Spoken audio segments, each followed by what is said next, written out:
मित्रहो, कुठलीही सरकारी कामं निकृष्ट दर्जाची का होतात?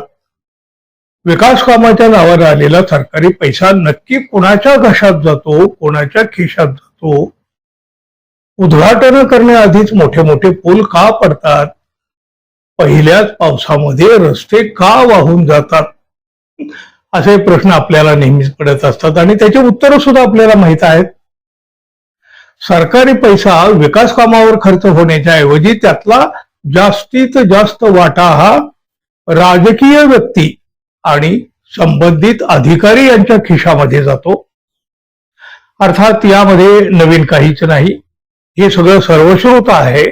पण आता जे लोक आमदार आणि अधिकाऱ्यांना लाच देतात, टक्केवारी देतात, त्यांनीच यातलं एक धक्कादायक वास्तव समोर आणलेलं आहे. बघा, सत्ता मिळवण्यासाठी महायुतीनं वाटेल तशा फुकट्या योजना आणल्या आणि जनतेच्या तिजोरीतला पैसा अगदी गुलाल बुक्क्यासारखा उधळून टाकला. आधीच कर्जबाजारी असलेल्या महाराष्ट्राच्या तिजोरीमध्ये खडखडाट झालेला आहे. एकीकडं लाडक्या बहिणींना फुकट पैसे वाटण्याचा कार्यक्रम सुरू आहे, दुसरीकडं विकास कामं केलेल्या ठेकेदारांची बिलं 3 वर्षापासून सरकारकडे अडकून पडलेली आहेत. सरकारी कामं करून घेतली, आता त्यांचे पैसे द्यायला सुद्धा सरकारकडे पैसे नाहीत आणि त्यामुळं ठेकेदार मंडळी भलतीच आर्थिक संकटात सापडलेली आहेत.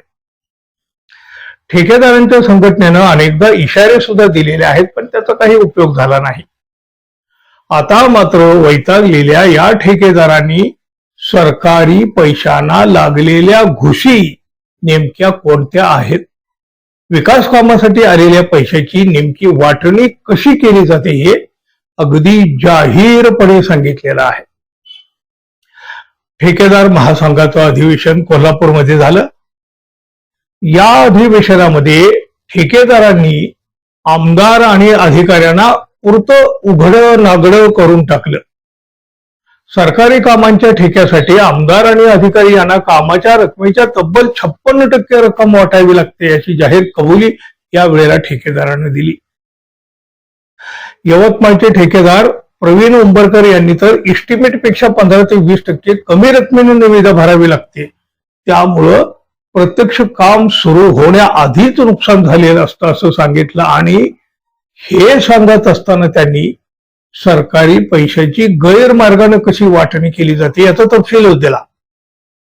यामध्ये त्यांनी सांगितलेले टक्केवारीचं गणित प्रचंड धक्कादायक आहे. आमदारांना 10%, अधिकारी आणि कर्मचाऱ्यांना 15%, जीएसटी 18%, कमी रकमेने निविदा 13%, असा एकूण बघा 56% पैसा वाया जातो. विकास कामासाठीच्या सरकारी पैशाची खेरापत अशा मार्गाने जाते याची कबुली या ठेकेदारांनी दिलेली आहे. बघा, निम्म्यापेक्षा अधिक रक्कम जर या वाटेने जात असेल तर सरकारनं केलेली विकास कामं निकृष्टच होणार. पहिल्या पावसाआधी रस्ते खड्ड्यात हरवून जाणार, उद्घाटनाच्या आधी पूल कोसळणार, बांधकामं पडणार आणि यांची खाती मात्र गलेलठ्ठ होत राहणार. राज्य शासनाचा बांधकाम विभाग, जलसंपदा, पाणी पुरवठा आणि जिल्हा परिषदेच्या विविध विभागामध्ये काम करणाऱ्या ठेकेदारांनी आता जाहीरपणे एक अत्यंत धक्कादायक वास्तव समोर आणलेला आहे. तसं पाहिलं तर टक्केवारीचं वास्तव सगळ्यांनाच माहित असतं, मात्र सरकारी कंत्राटदारांनी आता पहिल्यांदाच आणि जाहीरपणे या लाचखोरीचा पर्दाफाश केला आहे. मग आता तरी टक्केवारीचा बाजार थांबेल का? विकास कामांचा दर्जा सुधारण्यासाठी सरकारला जाग येईल का? आणि सगळ्यात महत्वाचं म्हणजे एवढी मोठी टक्केवारी घेणाऱ्या आमदार आणि अधिकाऱ्यावर सरकार कारवाई करणार का?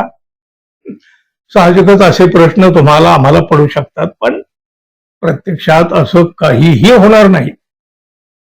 ज्यांच्यावर आरोप ते चौकशी करणार, मग कारवाई काय होणार? लाच देणाऱ्यांनी लाच खाणाऱ्यांची नावच सांगितलेली आहेत, पण तरी सुद्धा कुठली SIT नेमून चौकशी केली जाईल असं अजिबात वाटत नाही. आरोप करणाऱ्यांचीच तोंड मात्र कुठल्या ना कुठल्या मार्गाने बंद करण्याचा प्रयत्न नक्की केला जाऊ शकतो. आणि इथंच आपला विकास गुदमरून गेलेला आहे. निवडणुकीत वाटल्या जाणाऱ्या नोटा येतात कुठून आणि पैसे घेऊन मतदान करणारेही यासाठी जबाबदार नाहीत काय? काय म्हणाल मित्रांनो, तुम्ही जरूर सांगा. आणि आपल्या चॅनलला सबस्क्राईब करावं ही आपली एक माफक अपेक्षा तर आहेच. धन्यवाद. पुन्हा भेटू. नमस्कार.